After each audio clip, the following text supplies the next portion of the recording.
Okay, cool. All right, so you just want to go through elongation termination then, right? Okay. Any specific slide that was kind of weird or not really? Okay. Just like this stuff, right? Yes.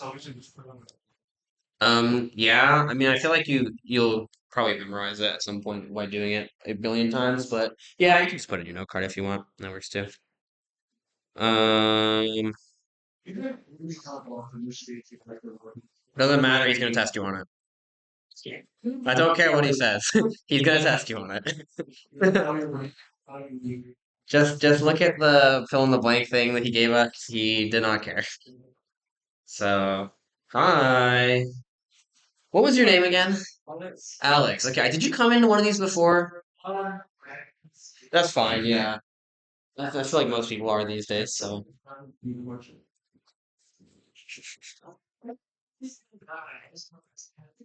Yeah. Well, he's cool, but yeah, I'm just gonna take your guys' questions, honestly. Like, I'm not gonna lecture at you guys, so if you guys have like content questions, slide questions, um, I will just go over those. And I guess I'll start off the lecture or the review session by reiterating this beautiful image that he decided to show you guys.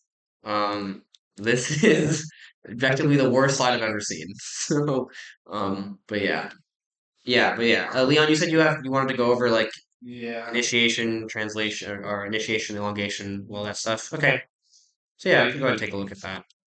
So I'll start with initiation then. I already went over this in all the videos as well, so if you want to look at those, feel free. Um, but does this all make sense? Like what they're talking about here with the initiator tRNA? Does that make sense to people? Like how we're doing that? Yes. No. Maybe. Yeah, any specific questions about this? All they're saying is like every translation has to start with like a start codon, right? And then the start codon has to have start codon will always produce methionine. Right now it just depends on are you a eukaryote or a prokaryote. If you're a prokaryote, you'll use this N-formal version of methionine, and then if you're a eukaryote, you'll just use normal methionine, right, for the tRNA. So that's all they're saying. There's no real big difference there. I don't think he's gonna test you on this really, but like it may be something to worth like something worth putting in your note card that like bacteria have an extra formal group on there, but I wouldn't be too worried about it. Does that make sense, Leon? Okay. And then for the tRNA, and the tRNA is just a tRNA. There's some CG basing in here.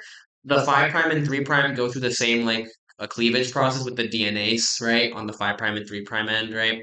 And then you have like the CCA motif, if I'm not mistaken, at the end. So that's that there. Does this stuff make sense here with the Shine Delgado, like all this stuff?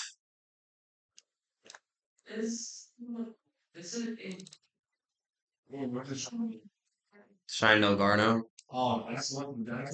Yeah, that's what SD stands for. Yeah, yeah, yeah.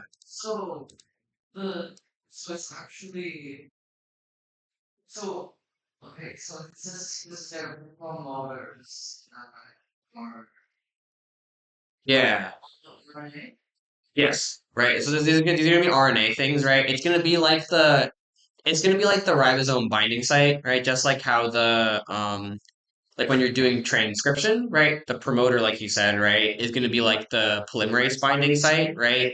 This is gonna be like the ribosome binding site for the RNA. So it's a similar concept, right? Yeah. It's I don't think you can.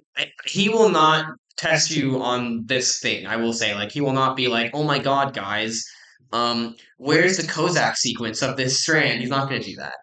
He's not that mean. So yeah, but yeah, I think the main thing to know is that like the shape. I think for like just this idea of like U-shaped versus linear is kind of important to know. But other than that, I feel like looks very stupid. Um, but this all this is saying is that like the is like the M7 GPP is the guanosine cap, the 5' cap, right? I don't know if you remember that. It's like the methyl thing with the no, you should not restarting. Screw you. Yeah, and then and then the poly A is just the poly A tail, right? And then the Kozak is the equivalent of the SD for you prokaryotes or eukaryotes. Sorry, right? So it just looks really confusing when you first look at it, but like for any mRNA sequence, 5' cap, poly A tail, and then you have the Kozak, which is the identification sequence similar to the SD, right? Just think of the Kozak as the ribosomal binding site. And that's all it is in eukaryotes. Wait, so Kozak is the initiation factor? What do you mean? It's not. It's no. Well, no. The Kozak sequence is this section. It's a section of RNA that binds the ribosome, but it's not the start. It's not where the start sequence is, right? It's like the promoter, right? The promoter is like where the RNA polymerase binds, but it doesn't start transcribing at the promoter. It starts transcribing a little bit further up at the transcription start site, right? Yeah, for yes, exactly. The Kozak and the Scheindel-Garno SD. I wish he gave you guys the actual like full names when he just gave you the slides, but no, I know he did. He did the same thing last year. We just showed the slide, just like here, have fun with it. Yes, yeah, it's like a couple nucleotides away. Yeah, so but yeah, the SD promoter of the ribosome, if you want to think about it, that Kozak promoter of the ribosome for eukaryotes, and then like the U-shaped structure here is just because of like the polyadenylate binding proteins and stuff like that. So the 5' cap specifically is going to help it, and then the poly A tail will help. The poly A tail basically helps the whole thing stay stable and not degrade very quickly. So the purpose of the 5' cap and the poly A tail is one to help it bind to the ribosome, yes, but two it's to help stabilize your mRNA so it doesn't degrade in like 2 seconds.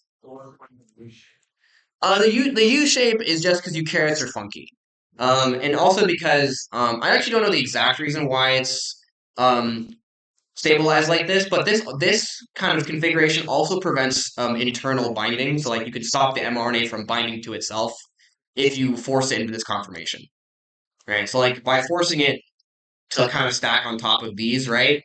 I can't really force these guys to like pin on each other, right? Whereas for the prokaryote, right, it floats around randomly, right? So it could fold on itself and right and cause problems, right? But for eukaryotes, I can't do that because it's stuck in this kind of form, right? Does that make sense? It's like in this U shape, and like if it's in that U shape, I can't really do anything with that. So cool. That makes sense to everybody. Okay. I don't think he's gonna do much with this. I'm not gonna harp on it too much. I feel like I put too much time into this already. Yeah. Okay. No. This. Oh, cool. Okay. So this slide. Yeah. So this slide. He didn't label what any of these are. I labeled them for you. IF1, IF3, IF2. You must know them. Yes. He didn't tell you what they are, but he will test you on them. So you should know the numbers. But yeah, I talked about this in my video. The main one you should know is that IF2 is the GTPase. That is the main one you should know. And what changes when it... So this is for prokaryotes, right? What changes if it's a eukaryote? I didn't read it. I forgot.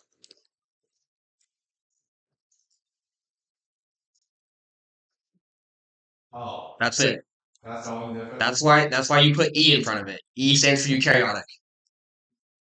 So if you ever ask about eukaryote, you're just like, oh, it's EIF2. Yeah. So one of those things that doesn't really get explained in lecture very well.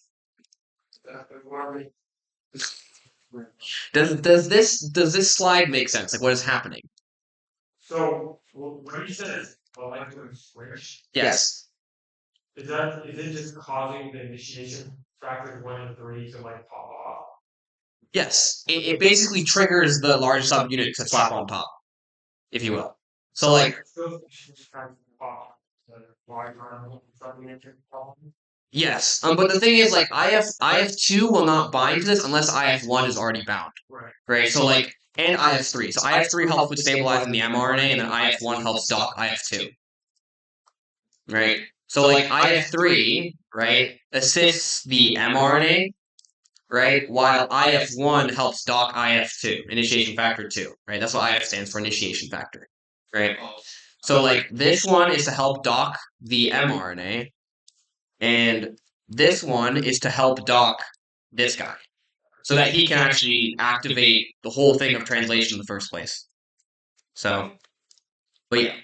So once the one side of two binds to the IF1, Yes. what's the large hard between Yeah. So basically, right, what's happening is this GTP is going to hydrolyze, right? And that's going to act as kind of like this checking system to see if this tRNA is actually the right tRNA, right? Because ultimately, what starts this whole process is one, I need to make sure that my GTPase actually hydrolyzes, and two, I need to make sure I have the right tRNA, right? It needs to be methynyl tRNA. It's not going to work with anything else, right? If it's not methynyl tRNA, it ain't working. So basically, the GTPase it's like a clock, right? So like by the time it hydrolyzes, right, if this tRNA is not properly bound, right, it just destroys the whole complex. It just cooks the whole thing, right? So it's a timer basically, right? So when I start my GTP hydrolysis, if you will, right, it's giving this tRNA time to associate properly with the mRNA, and then if it does associate properly, then it's just going to hydrolyze and everything's going to fall off, right? And then that allows the large subunit to slap on.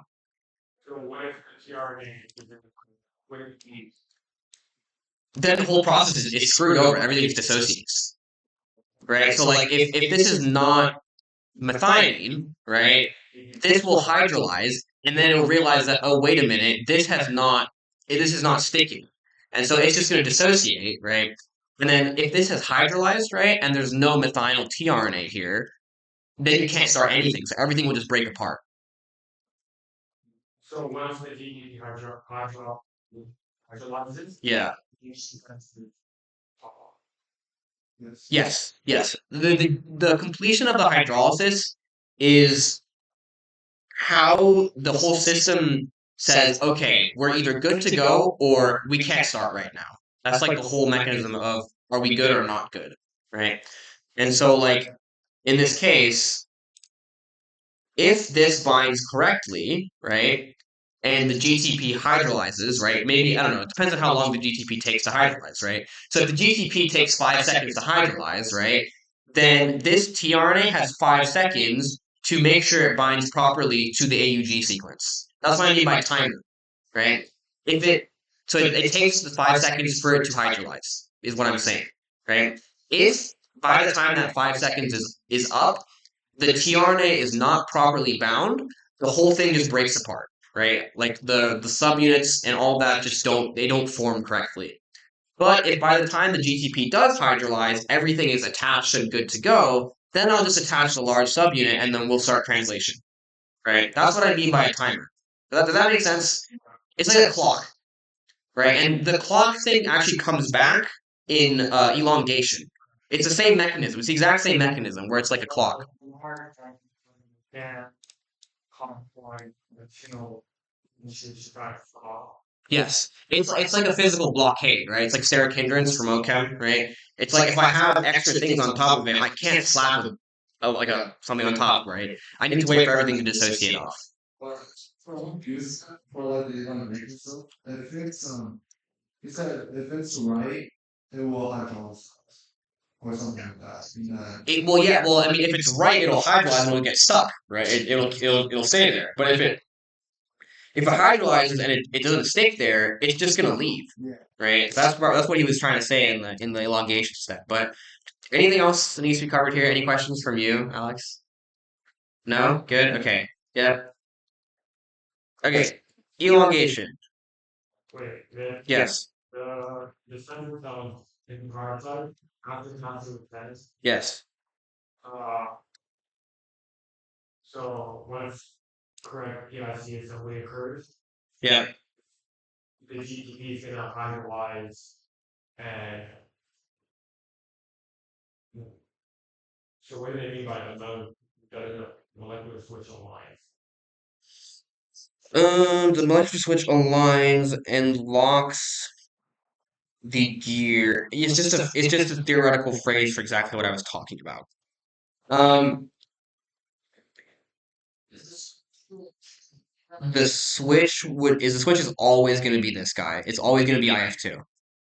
The switch is always the GTPase in every single process that you go through. If he ever talks about a molecular switch, it's the GTPase. In 442, when you talk about molecular switches again, GTPases. It's always a GTPase for a molecular switch like that.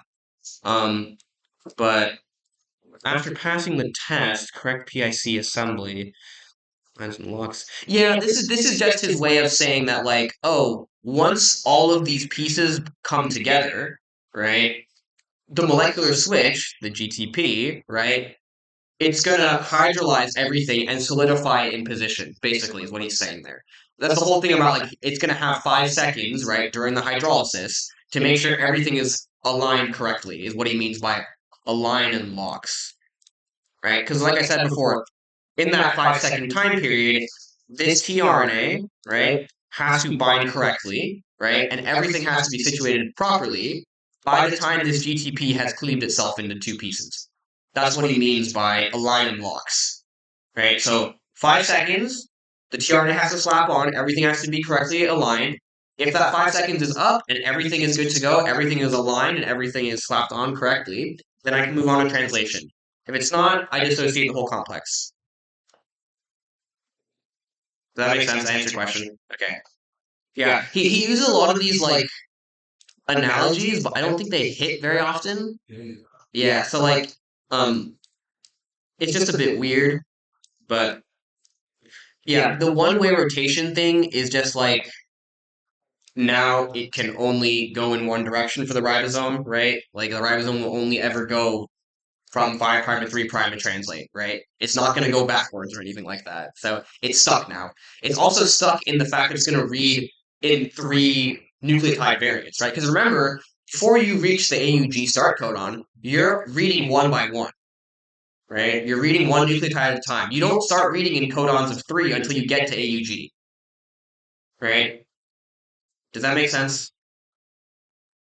Yes? Well, anticodons come from tRNAs, right? But like you don't know where like the ribosome, right? The ribosome doesn't just bind onto the start codon, right? It binds to the Kozak, the SD, right? Somewhere upstream of the start codon, right? So the way it has to find the start codon first, right? So it's gonna read every nucleotide on the mRNA one by one until it gets to the start codon. And then when it actually gets to the start codon, it's gonna be like, oh, I'm at the start codon, now I'll start reading in blocks of 3, right? Does that make that's when he says like one-way rotation. That is the one-way rotation. The one-way rotation is starting to read in groups of 3 nucleotides. Right? Yeah. So that makes sense now. Okay. Yeah, that's what I'm saying. Like it's not exactly the most clear way of doing it, but does that make sense to everybody? What I'm talking about there. Just remember that the ribosome does not immediately start reading in codons of 3. Because if it did do that, then the start codon wouldn't matter. Right? It would just start reading codons immediately. It doesn't do that. Right? The entire mRNA is not a protein. So okay. For elongation, right? Okay, what part of this is weird? Is all of it just weird? Like Yeah, I'll say the new cognate. okay, so near and cognate are 2 different words. Right. So near is like, oh, it's close, right? So if I have like a CAU anticodon, right? Or sorry, a CU codon, right? A CAU codon, then a see, hold on a minute. Like now I'm forgetting how to do this. CAU, this is 5 prime, 3 prime. What is, oh, my computer? What the heck? Then this would be the same thing as saying that the complementary to this, right, would be A, U, and G, right? That would be, here, I'll draw it in ways so you can actually read it, so it's not like ugly as hell. But CAU, so 5 prime CAU, 3 prime, right? So let's say this is my template. it would be GUA.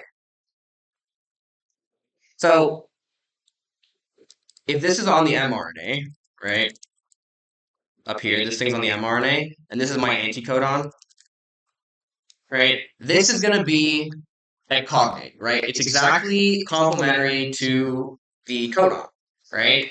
If I switch the last base, and now it's, I don't know, C, right? Now it's a near cognate, right? It's close, but it's not the same, right? So it could theoretically bind, right?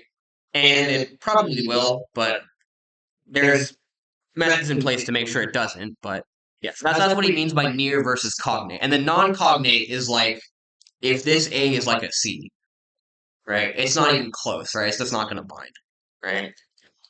Okay. So does what's happening here make sense? So EFTU is bound to every tRNA, right? Every tRNA that comes in is bound to EFTU, right? And what's going on is this will bind here, right? And then we'll get to the first proofreading section, right? Now I have the same molecular clock system, or switch, if you will. The GTP on EFTU, right, is going to hydrolyze. It's going to have, I don't know, 5 seconds again, right? It's probably more than 5 seconds or whatever, right? It's not exactly 5 seconds, but it's going to have some amount of time, right, to make sure that the tRNA is binding to the mRNA, right? If by the time the GTP is hydrolyzed, the tRNA is not properly bound, it screws off. If it is properly bound, then EFTU just dissociates, right? Because it can't pull off the tRNA if it's already stuck there, right? There you go. Right? So that's all that's happening, right? It's like it's basing itself on the fact that is the interaction between the tRNA and the mRNA, is it weak or is it strong? If it's strong, then this is going to try and pull it off, and it can't, so it's just going to float away. If the interaction is weak, then it's going to try and pull it off, and because that interaction is weak, it'll pull it off with it, right? So that's why, like, if you try and put like a non-cognate in, and for some reason it gets to this point, right, it's never going to stay there because the interaction is weak with the mRNA. It's not going to bond properly. So, So, so, so, does the EMP like what what it said was that the EMP make it stay in the A site if it's like a near cognate or a cognate. yes, that's what I was saying, right? So it's like if by the time the GTP hydrolyzes, right, the tRNA gets stuck, right, then EFTU will leave, right, and it won't take away the tRNA with it, right, because it's already stuck in place, right? But if the bond between the tRNA and the mRNA is very weak, right, like after the GTP is hydrolyzed, right, the EFTU will leave and pull the tRNA with it. Oh, so just unplug. Well, I wouldn't say unplugs it, but it pulls away the tRNA, right? Theoretically, yes, right? And this is like, yeah, so like it could. It leaves after the GTPase leaves in the near cognate demonstration. Yes, right, yes. Right. So like maybe the well, I mean like well, okay. Yeah, I guess like the better way of doing this would have been to say that like this comes off pretty much at the same time as this. They come off relatively close to each other, right? So like maybe this was attached on like relatively well, right? But like the bonds maybe those interactions aren't super strong, right? So over time they peel off, if you will. So like if it's peeling off slowly, right, eventually it'll just float away. You know what I mean? So like it's a near cognate, right? So it'll bind relatively well, right? So by the time the GTP is hydrolyzed, right, the switch is going to say, oh, okay, well, it's bonded pretty well, right? But then as you progress and as time passes, right, those interactions weaken a little bit, right? And then eventually it weakens enough to the point where it just peels off and falls away, right? So With the second, what's the second? Yeah, that's the second proofreading is that fact, right? So like so like for first proofreading, right? Yeah. Yeah, it'll stay a little bit longer, and then it'll be enough time for those interactions to weaken a little bit more, right?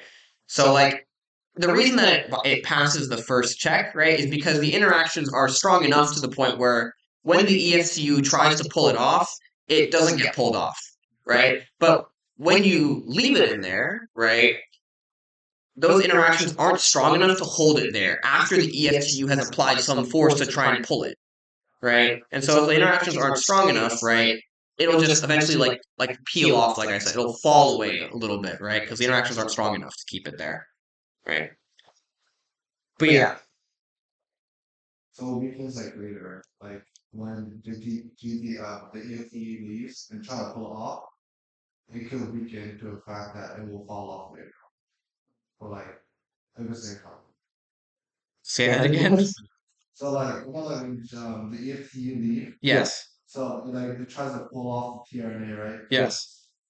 Without pulling, it could weaken the bonds, and then Yes. it would weaken it enough since it's incarnate, it just falls off. Yeah, that's how I would think about it. Yeah. Yeah. That's that I think that's like a that's enough. That's all you need to know for this class, I think. Yeah. Now, whether or not there's actually that kind of force there, I don't really know. But it was enough for me to get through the class. So After yeah, it does look like it leaves after, yeah. I don't think the time between these 2 points is very large though. yeah. I think it's like very small, right? These things happen really quickly. Like the polymerases, they produce like 350,000 base pairs per second or something. So this probably doesn't take that long to leave afterwards, but yeah. But does that make sense? Right? Cool, cool. I don't care. I'm gonna be honest with you. I do not care. This is not important. He's just trying to show you how the things like conformationally change and all that. I could care less. He will not test you on this. If you're worried about it, put it on your note card, but I would be very surprised if he decided to just whip out the mechanism for this. There are better things to be tested on than, oh, make sure you remember alanine 1492. Right? There's not. So I wouldn't be too worried about this. I think I glazed over this in my video as well. Yeah, if he pulls this out on the exam fair play goo, but like I'd be genuinely surprised if he pulls this out. Yeah. Yeah, no. Yeah. But I guess like if you want to look at maybe like read this part here, like the triggers the ribosomal change to enable the accommodation of the cognate tRNA. I guess like that's kind of important. It's the idea of like that giving it that time right to hydrolyze right kind of leads to these conformational changes that allows it to get stuck in place right. But that's all I really think about with that one.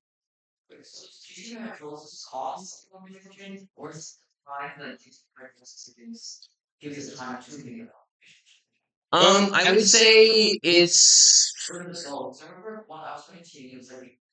I would say it's a mix of both, yeah. So it's like, remember that GTP hydrolysis provides energy, right? And so the energy is used to make conformational changes, right? So like, you can think of it as we slowly hydrolyze the GTP over time, it releases small bursts of energy, and those small bursts of energy are used to change the ribosomal structure, right? And then that ribosomal structure is then like that's what I mean by like it's a timer, right? Like by the time the ribosome has fully conformationally changed, is the tRNA properly bound to the ribosome or properly bound to the mRNA, right?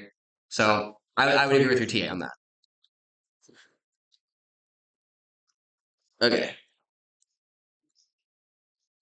This is just showing you like the peptidyltransferase site, the P site of the ribosome. All that's happening is it's like an N-terminus attack on a C-terminus. That's all, right? It's just an amide bond that's being formed. Um, don't know if people really want me to go over that, but KCAT is ridiculously high. It's like 1,000,000 to 10,000,000, right? It's so fast. This is like yeah, this is 10,000,000 amino acids per second. So that is fast, right? Yeah. So that's That is quick. Yeah. So yeah, I think it's like it says K cat over K uncat though. So it's like the rate of association divided by the rate of dissociation, if you will. That's what I'm saying. It's crazy. Yeah. So it's ridiculous how fast these things are. Um, but yeah, you can see my frantic circles from when I did the videos for these. Oh, the EFG part is chill. The EFG part, yeah, the EFG part's the easiest part of the whole thing, guys. Don't worry. Um, but for EFG, right? Translocation. When I have done my EFTU nonsense, right, and I have attached my tRNA, right? If I don't move on to the next site, I'm just stuck there, right? So I just stall, right? So that's what EFG does. EFG acts like a lever, if you will. And so it basically what it does is it'll bind, I don't know where on the ribosome, it binds somewhere, right? Let's say it just binds here, right? I don't know. Binds like here, right? It'll bind to the ribosome, right? It'll hydrolyze its GTP, and that will cause everything in the ribosome to shift to the left. That's all it does. So like this will shift to the left, and then this will shift to the left. So like but things that were in the A site will go to the P site. Things from the P site will go to the E site, right? That's all it does, right? And so then you end up with this. That's it. That's all you need to know. Yeah, and yeah. How does that one also carry another GTP? Yes. Okay, so is it It's another molecular switch. is it the same as the EFTU, the GTP that was done to add another tRNA? Is it the same? They're related molecules. Oh yeah. That's why he tried to show you this, and he didn't explain it. So EFTU tRNA is the one that's the tRNA. yes. The piece. Yep. And then EFG is separate, but also brings a GTP base, and it inserts. Yeah, I should be clear here that EFTU and EFG, they are GTPases. They are enzymes. Yeah, they are the GTPases. So EFG is a GTPase. EFTU is a GTPase. So they're both enzymes, is what I'm trying to say. And he tells you that like they're similar molecules or similar enzymes, if you will. They're technically enzymes. But yeah, they're similar enzymes, right? So yeah. But yeah, this is kind of like the big deal with this. Like I keep messing up the line. That's kind of like the big deal with that. The translocation can avoid reading frame shift and part. So like the hydrolyzation, right, forces it to shift by three bases, right? It's just gonna slide. It's not gonna properly lock. So like the tRNA initially, right, locks it into reading codons, right? But then if the EFG isn't properly put in there, right, it's not gonna shift by three. It's gonna start sliding. Turn the gears like Yes, exactly. It probably would be a mix of the two, right? It probably would get stuck and stall, and it would probably also maybe slide a little bit. It probably wouldn't slide that much, but it probably would slide at least somewhat, right? But I would say probably getting stuck is probably a safer assumption, right? Because then that like falls into more of what you guys have learned with like the release factors and like the dissociation stuff. Um, but but yeah, I would just say like it can like when it says avoiding reading frame shifts, it's talking about like if I were to shift by one nucleotide, right, that messes up the reading frame. Yes, exactly. Because if I got rid of the EFG, it's either gonna one get stuck or two move by one or two and mess up the frame, right? And that's how you get like nonsense proteins. Not a missense. Usually nonsenses, right? I mean, I guess like maybe you can get a missense, but missense those mutations are usually mutations, right? But like frame shift mutations usually result in truncated proteins, and this is one of the ways you can get that. So this is actually one of those ways. If you're under starved conditions, right? So you don't have any like ATP or GTP, right? This is one of the ways that your proteins could get messed up, right, is that the reading frame doesn't shift properly because you don't have any GTP for this guy, and so you get truncated proteins because now you get a certain stop codon early on. So yeah, let's see here. Trying to make sure I didn't bring my phone in here for some reason. I like left it out there. Okay, termination. Nah, it's all good. It's all good. I don't really need it. So okay, for this, any questions um about the release factor stuff? Yes, is the release factor a protein or is it a tRNA? It's a protein. Thank you. That's like one of the biggest things that I like try and make sure people know. It is not a tRNA. It is a protein, right? So yes, yeah, it's a protein that there are no tRNAs that recognize the stop codon because if there was, then you wouldn't terminate any of your proteins. You would just get stuck with another amino acid there. So it's not going to be a tRNA, right? And then do we all understand this GGQ motif thing, like what it does? Yeah, it just coordinates the water molecule. Yeah, so like you know how like the tRNAs they have an amino acid group on top of them. This thing just brings a water molecule. That's all it does. Yeah, you do need to know that it's a GGQ motif though. Oh, okay.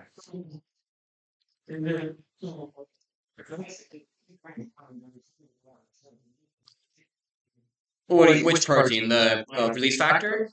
The ribosome? Yeah, the ribosome's pretty water. Yeah. Transfer seven? Not in a position that would catalyze a reaction. Right? It needs to be in a specific orientation to catalyze a reaction, right? These things are very hyperspecific, right? They've evolved for billions of years. So, but the way that the release factor has evolved is like evolved perfectly in the sense that the water when it brings it in perfectly fits into the catalysis site where it's supposed to be, right? So there is probably some water in the ribosome. It'd be crazy to say there's no water, period. But it's not in a position where it's gonna hydrolyze the entire protein. Um, but yeah, I do memorize the GGQ motif, glycine, glycine, glutamine. And then also like residues in the anticodon, right? So unlike the tRNAs, right? The tRNAs have actual nucleotides, right? Because they're RNAs, right? This has amino acid residues, right? Because it's not a tRNA, it's a protein, so it has amino acids, not tRNA, not nucleotides. So residues, right? Yeah, but yeah. Wait, What? why does amino acids no amino acid? It's yeah, Where did GQ, where'd you fit it? yeah. This is GGQ. It just looks like the place where you would accept an amino acid. What they're saying. It's called the amino acyl acceptor stem because it mimics the stem that accepts the amino acid, not because it actually accepts one. So, but yeah, then all it does is it like so like the NC terminus, right, of a protein, right? Normally the carboxy terminus is attached to the tRNA, right, in the P site. When this thing enters the A site and the whole thing shifts, right, after using EFG, the water then attacks that like tRNA like peptide bond, right? And then it just hydrolyzes it and cleaves it. Ooh, that's a good question. Did he say that? I'm gonna go out on a limb here and say that these are in all organisms. He Yeah, I actually don't know if it's in eukaryotes as well. But that being said, when I took the class, he didn't test us on like if it was in eukaryotes or prokaryotes. The only thing that he tested us on for eukaryotes was like putting the E in front of the initiation factors. Like EIF2, EIF1, EIF3. That's it. I'm gonna go out on a limb here and say it's probably in both though, because this seems like a very important like molecular. It just seems like a very important way of checking to make sure that you don't explode your ribosome. So I don't. It might not be called EFG. Maybe it's called like EEFG. I don't know. But I think there's probably similar mechanisms. Yeah. Yeah. I wouldn't be too. Yeah. I would say I wouldn't worry too much about like, oh, is it in prokaryotes slash eukaryotes? I would only worry about that specifically for the initiation factors. But does all this terminate stuff make sense? Right? Yeah, I don't want to talk about this for too. I hate how he's done this. It literally blocks the image behind it, and I can't see it. And there's no way for me to access it unless I go to the video and like look at the slide. But I mean, I know what's behind this. But like when I was doing the video, I forgot about this, and I went there and I was like, oh, bro, I can't see this. But do people understand what's happening here and why he's put this crowbar image here? It's like a oh. Yeah, but do we understand why he's put the crowbar there? Yeah, pretty much. Yeah, basically like for RF1 and 2, right? So these come in, right? Well, 1/2. I actually don't know like why I care about 2 here. I think you can just say RF1 and call it good. What? What are you saying, boy? What are you? What? Okay, so RF1/2, right? I don't really know why they put the 2 there, but it's this is the thing that uses the mechanism from up here, right? So this thing comes in, see how it splits the peptide, right? There's like no thing there, right? And so now I have to add RF3, right? So RF3 binding and then hydrolysis of GTP with RF3 allows the release factor to leave. Right? I know it looks like they're coming off like this is binding and then this is leaving. That's not exactly how I would think about it.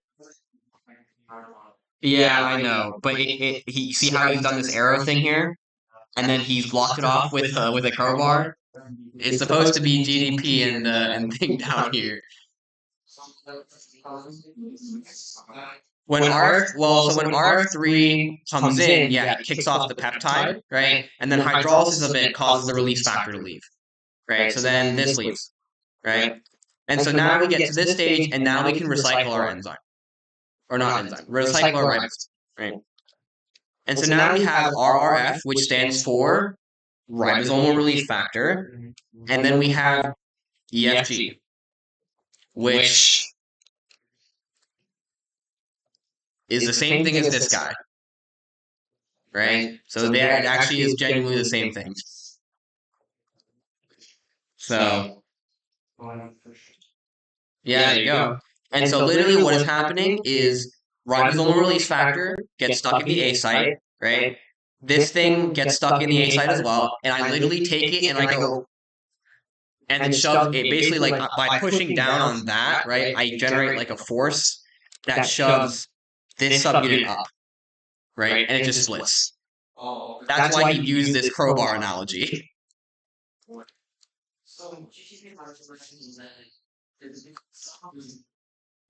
For this guy here? Yes. So the GTP hydrolysis generates the energy to push it down, and then the RRF moves up and kicks off the large subunit. Yeah, I should have specified that, yeah. But yeah, the GTP hydrolysis is what generates the energy to do that. So Okay, so this is the GDP, and then yeah, and then it'll just provide forces to everything.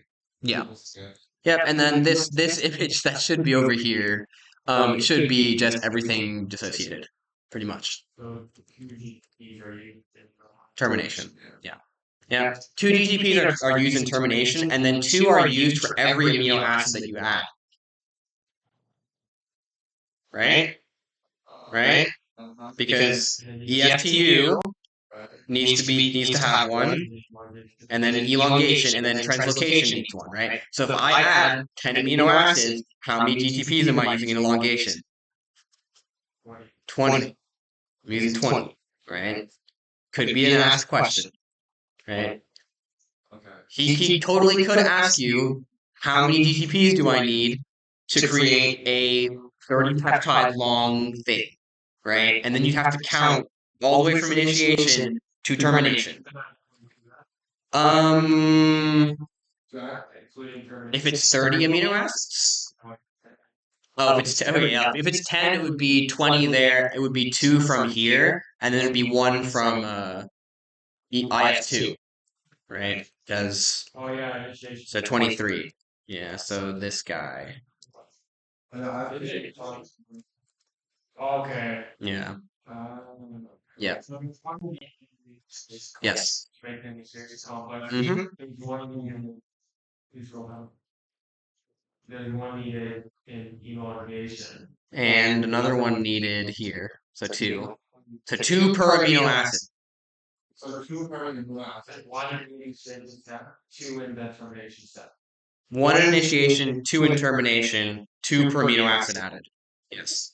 2 amino acids. Something you can probably write in your note card if you want. Yeah. So 2 GTP per amino acid. Yes. Okay. 1 for EFG and then 1 for EFTU each time. Oh, yeah, that's true. Yeah. Yeah, it keeps separating. Yeah. Yeah. Any other questions about this lecture? You pretty much summed it down, bro. Yeah, that's pretty much it. Yeah. Other than the fact that you might have to do like a study guide for us, or like. Just do the study guide. Yeah. Yeah, I don't know about that yet. But yeah, I mean, this I would say this is probably the hardest unit of the class. Yeah. You don't think like the mechanisms after this is harder? It's all repetitive. No, I think the second exam is the hardest by far. Like, I think. You think he would do like the same exam like the first one? Honestly, I kind of think he might. I think he might just take our test and copy paste most of the questions again, or at least copy the format. So, which I mean, but the thing is, he can't though because the average is too high right now. He needs to drop the average, or it's gonna be he's gonna get. Yeah, yeah, he can. The department will not be happy. I don't think. No. Yeah. Generally speaking, these STEM courses they try and hit the average around 2.9, 3.0. So like right now, if your average is an 85% and 85% is a 3.0, that's criminal, right? That's yeah, that's pretty bad. I think for reference, I think when I took the course, I think I had an 86. Yeah, I think so. You can check. I think I had an 86% when I took the course, and that was a 4.0. So, yeah, our second exam was brutal. It was bad. 40%. It wasn't a 40, but it was like I scored a 78 out of 99 for some reason. And I thought that was not a good score, right? Because normally you get a 78, but then the average comes out, it's like 50 something. I'm like, okay, well, you know what? I'm not gonna complain anymore. It was a good score. So yeah, our second exam was horrible. But let me see. At least I can find the percentages. It's really funny because I think my 440 GP, my 440 percentage was higher than my 441 one, and my 440, yeah, and then my 442 one was also higher than my 441, and I got significantly lower in 442. But let's see here. Well, that wasn't very hard to do in R. Not in ours, remember, because you got. Oh yeah. I was gonna say there's no grades.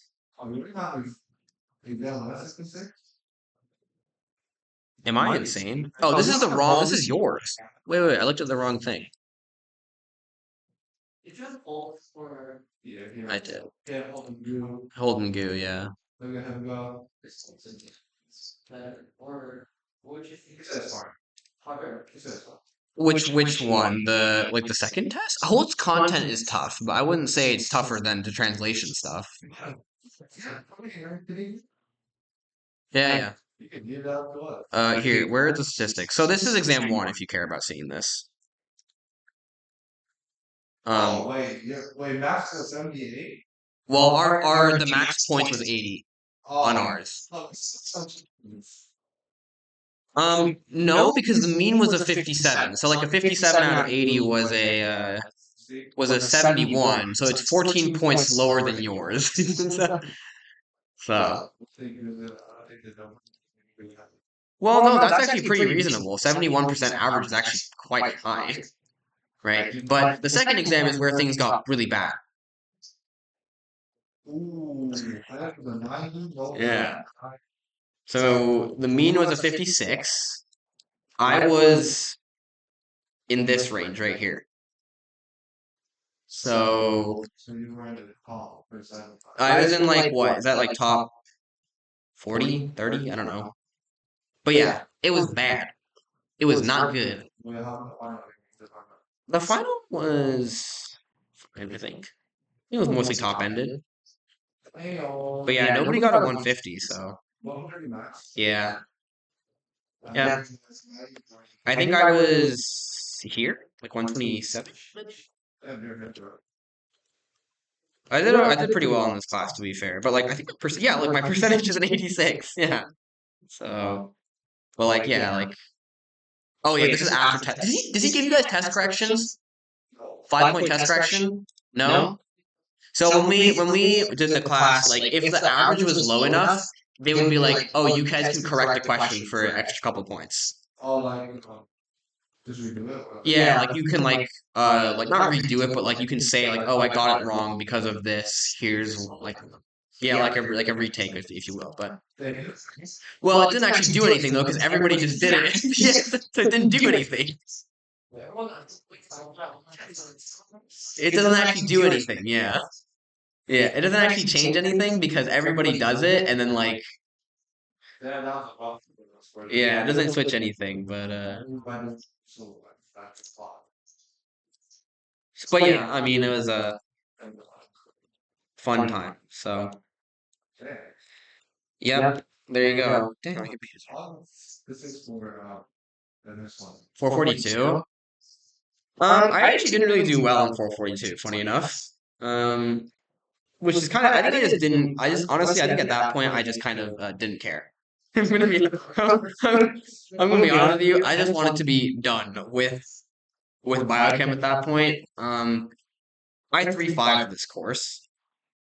Yeah, it looks so much different. What the?